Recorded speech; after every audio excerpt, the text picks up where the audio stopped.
السلام علیکم ورحمۃ اللہ وبرکاتہ۔ ناظرین کرام، آج میں آپ لوگوں کے سامنے پرانی یادیں اور پرانی باتوں اور پرانی دستور کو پیش کرنا چاہتا ہوں کہ جنگ آزادی میں مسلمانوں کا کیا کردار رہا ہے، مسلمانوں نے کیا کیا قربانیاں پیش کی ہیں، وہ آپ کے سامنے میں رکھنا چاہتا ہوں۔ ناظرین گرامی، ہندوستان کو طویل جدوجہد کے بعد آزادی کی نعمت حاصل ہوئی، جس کے لیے ہمارے اسلاف نے زبردست قربانیوں کا نذرانہ پیش کیا، جان و مال کی قربانیاں دی، تحریکیں چلائیں، تختہ دار پر چڑھے، پھانسی کے پھندے کو جرأت و حوصلہ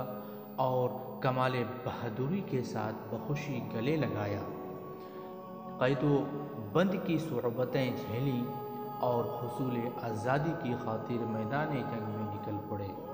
آخر غیر ملکی انگریز ملک سے نکل جانے پر مجبور ہو گئے۔ غیر ملکی حکمرانوں نے اپنے اقتدار کو قائم رکھنے کے لیے طرح طرح کی چالیں چلیں، تدبیریں کی، رشوتیں دی، لالچ دیے، پھوٹ ڈالو اور حکومت کرو، اصول بڑے پیمانے پر اختیار کیا، فرقہ وارانہ اختلافات پیدا کیے، حقائق کو توڑ مروڑ کر پیش کیا، آپس میں غلط فہمیاں پھیلائیں، تاریخ کو مسخ کیا۔ انگریزوں نے ہندوستان کے معصوم باشندوں پر ظلم و ستم کے پہاڑ توڑے اور ناحق لوگوں کو تختہ دار پر لٹکایا، ہندوستانیوں پر ناحق گولیاں چلائیں، چلتی ریلوے پر سے اٹھا کر باہر پھینکا، مگر ان کے ظلم و ستم کو روکنے اور طوق غلامی کو گردن سے نکالنے کے لیے بہادر مجاہدین آزادی نے ان کا مقابلہ کیا اور ملک کو آزاد کر کے ہی اطمینان کا سانس لیا۔ ہندوستان کی تحریک آزادی میں مسلمانوں کا حصہ قدرتی طور پر بہت ممتاز و نمایاں رہا ہے۔ انہوں نے جنگ آزادی میں قائد اور رہنما کا پارٹ ادا کیا۔ اس کی وجہ یہ تھی کہ انگریزوں نے اقتدار مسلم حکمرانوں سے چھینا تھا۔ اقتدار سے محرومی کا دکھ اور درد مسلمانوں کو ہوا، انہیں حاکم سے محکوم بننا پڑا، اس کی تکلیف اور دکھ انہیں جھیلنا پڑا، اسی لیے محکومیت اور غلامی سے آزادی کی اصل لڑائی بھی انہیں کو لڑنی پڑی۔ انگریزوں سے باقاعدہ منظم جنگ نواب سراج الدولہ کے نانا علی وردی خان نے 1754 میں کی اور ان کو شکست دی۔ کلکتہ کا ڈائمنڈ ہاربر انگریزوں فورٹ ولیم اور فورٹ ولیم کا مرکز تھا۔ علی وردی خان نے فورٹ ولیم پر حملہ کر کے انگریزوں کو بھگایا۔ انگریز ڈائمنڈ ہاربر میں پناہ لینے پر مجبور ہوئے۔ اسے پہلے منظم اور مسلح جنگ آزادی قرار دیا جا سکتا ہے۔ علی وردی خان کے بعد ان کے نواسا نواب سراج الدولہ حاکم ہوئے اور اس خطرہ کو محسوس کیا کہ انگریز ان کے ملک پر آہستہ آہستہ حاوی ہو رہے ہیں اور ان کو ملک سے نکالنا ضروری ہے، اس لیے حوصلہ و ہمت سے انگریزوں کو شکست دینا چاہا، مگر ان کا دربار سازشوں کا اڈہ بن گیا تھا، اس لیے انہیں شکست ہوئی اور 1757 عیسوی میں برٹش فوج نے ان کے دارالسلطنت مرشد آباد میں انہیں شہید کر دیا۔ تاریخ کے صفحات میں پلاسی کے جنگ 1757 ء اور بکسر کی جنگ 1764 کی تفصیل موجود ہے۔ یہ جنگ بھی ہندوستانیوں کی شکست پر ختم ہوئی۔ اس کے بعد انگریز بنگال، بہار، اڑیسہ پر پوری طرح حاوی ہو گئے۔ جنگ آزادی میں حیدر علی اور ٹیپو سلطان کا کردار۔ ناظرین گرامی، دکن فرما روا حیدر علی 1782 ء اور ان کے صاحبزادہ ٹیپو سلطان کے ذکر کے بغیر جنگ آزادی کی تاریخ ادھوری ہوگی، جو مستقل انگریزوں کے لیے چیلنج بنے رہے۔ حیدر علی اور ٹیپو سلطان نے انگریزوں سے 4 جنگیں کی۔ ٹیپو سلطان 1782 ء میں حکمراں ہوئے۔ 1783 ء میں انگریزوں سے ٹیپو کی پہلی جنگ ہوئی اور انگریزوں کو شکست ہوئی۔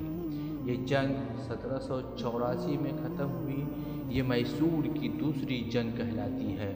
انگریز اپنی شکست کا انتقام لینے کے لیے بے چین تھے، چنانچہ 1792 ء میں انگریزوں نے اپنی شکست کا انتقام لیتے ہوئے حملہ کیا، مگر اپنے بعض وزراء و افسران کی بے وفائی اور اپنی ہی فوج کی غداری اور اچانک حملہ کی وجہ سے ٹیپو معاہدہ کرنے پر مجبور ہوئے۔ ٹیپو کو بطور تاوان 3 کروڑ روپے، نصف علاقہ اور 2 شہزادوں کو بطور یرغمال انگریزوں کو دینا پڑا۔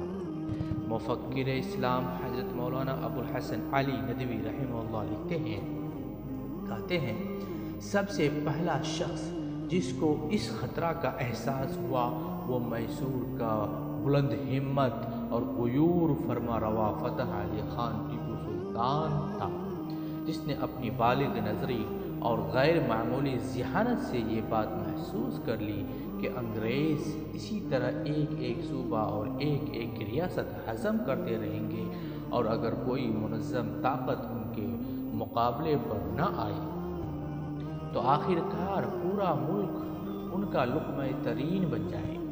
چنانچہ انہوں نے انگریزوں سے جنگ کا فیصلہ کیا اور اپنے پورے ساز و سامان، وسائل اور فوجی تیاریوں کے ساتھ ان کے مقابل میں آ گئے۔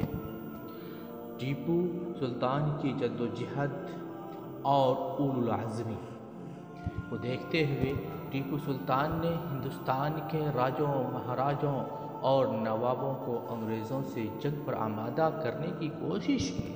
اس مقصد سے انہوں نے سلطان ترکی، سلیم، عثمانی، دوسرے مسلمان بادشاہوں اور ہندوستان کے امراء اور نوابوں سے خط و کتابت کی اور زندگی بھر انگریزوں سے سخت معرکہ آرائی میں مشغول رہے۔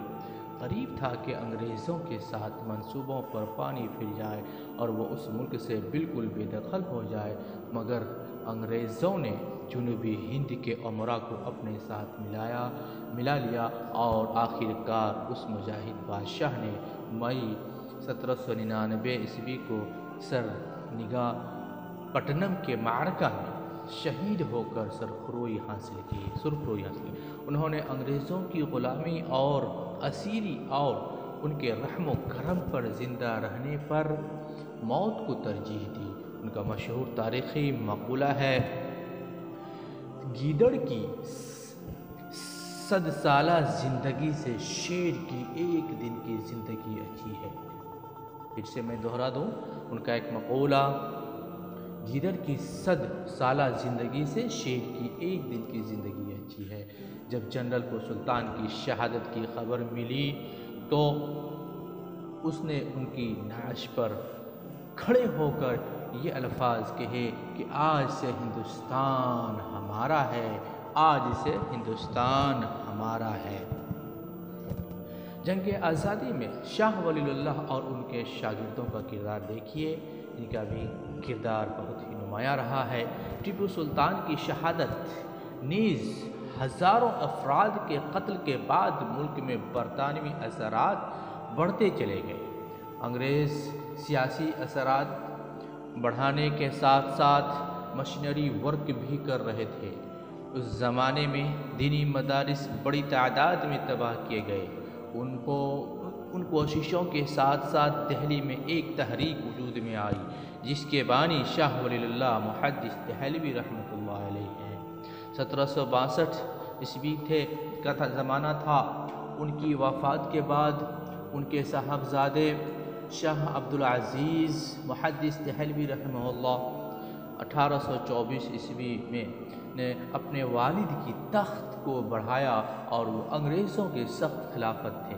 انہوں نے 1803 میں انگریزوں کے خلاف جہاد کا مشہور فتویٰ دیا جس میں ہندوستان کو دارالحرب قرار دیا گیا اور سید احمد شہید رائے بریلوی رحمہ اللہ کو لبریشن موومنٹ کا قائد بنایا گیا، مقرر کیا گیا۔ 1831 میں سید احمد شہید رحمہ اللہ اور شاہ اسماعیل شہید رحمہ اللہ بالا کوٹ میں اپنے بے شمار رفقا کے ساتھ اس ملک کے انسان کو آزادی دلانے کے لیے انگریزوں اور ان کے اتحاد سکھ ساتھیوں کے خلاف جہاد میں شہید ہوئے، لیکن یہ تحریک چلتی رہی۔ مولانا نصر الدین دہلوی رحمہ اللہ نے قیادت کی ذمہ داری سنبھالی۔ 1840 میں آپ کی وفات ہوئی۔ ان کے بعد مولانا ولایت علی عظیم آباد رحمہ اللہ 1852 عیسوی اور ان کے بھائی مولانا عنایت علی عظیم آباد 1858 عیسوی نے اس تحریک کو زندہ رکھنے میں اہم کردار کیا۔ اس طرح یہ جہاد کا قافلہ برابر رواں دواں رہا، حتیٰ کہ سن 1857 تک لے آئے۔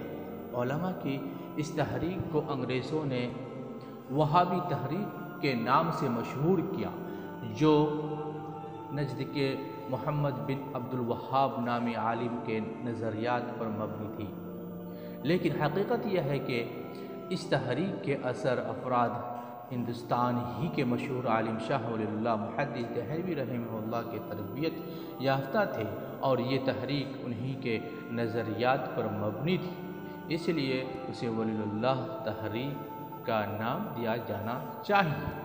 انگریزوں کے خلاف علم بغاوت بلند کرنے میں علماء کرام کی خدمات، یہ بھی ذرا دیکھ لیں کہ علماء کرام نے کیا خدمات انجام دیے ہیں۔ شاہ ولی اللہ اور شاہ عبدالعزیز محدث دہلوی رحمہ اللہ 1857 اور شاہ اسحاق محدث دہلوی رحمہ اللہ اور ان کے شاگردوں کی محنت رنگ لائی، اور 1857 میں علماء کرام کی ایک جماعت تیار ہوئی۔ ان میں مولانا احمد اللہ شاہ مدارسی رحمہ اللہ، مولانا رحمۃ اللہ کیرانوی رحمہ اللہ، مولانا فضل الحق خیرآبادی رحمہ اللہ، مولانا سرفراز رحمہ اللہ، حاجی امداد اللہ مہاجر مکی رحمہ اللہ، مولانا رشید احمد گنگوہی رحمہ اللہ، مولانا قاسم نانوتوی رحمہ اللہ، حافظ ضامن شہید رحمہ اللہ اور مولانا منیر نانوتوی رحمہ اللہ خاص طور پر قابل ذکر ہیں۔ غدر کے زمانے میں مولانا فضل حق خیرآبادی رحمہ اللہ نے انگریزوں کے خلاف فتویٰ مرتب کرایا، جس پر علماء دہلی سے دستخط لیے گئے اور یہی فتویٰ مولانا کی گرفتاری کا سبب بنا۔ جب مولانا پر مقدمہ چلایا اور جہاد کے فتوے کی عدالت نے تصدیق چاہی تو مولانا نے کھل کر کہا کہ فتویٰ میرا ہی مرتب کیا ہوا ہے۔ 1857 کے زمانے میں مولانا احمد اللہ شاہ مدارسی رحمہ اللہ سپہ سالار کی حیثیت سے کام کر رہے تھے۔ ہومز لکھتا ہے کہ مولوی احمد اللہ شاہ شمالی ہند میں انگریزوں کا سب سے بڑا دشمن تھا۔ 1865 میں مولانا احمد اللہ عظیم آباد رحمہ اللہ، مولانا یحییٰ علی رحمہ اللہ، مولانا عبدالرحیم صادق پوری رحمہ اللہ، مولانا جعفر تھانیسی رحمہ اللہ کو کونڈمان بھیج دیا گیا، جو کالا پانی کہلاتا ہے۔ اسی زمانے میں مولانا فضل حق خیرآبادی رحمہ اللہ، مفتی احمد کاکوروی رحمہ اللہ اور مفتی مظہر کریم دریابادی رحمہ اللہ کو بھی انڈمان روانہ کیا گیا، جن میں مولانا احمد اللہ عظیم آبادی رحمہ اللہ، مولانا یحییٰ علی رحمہ اللہ اور مولانا فضل حق خیرآبادی رحمہ اللہ وغیرہ کا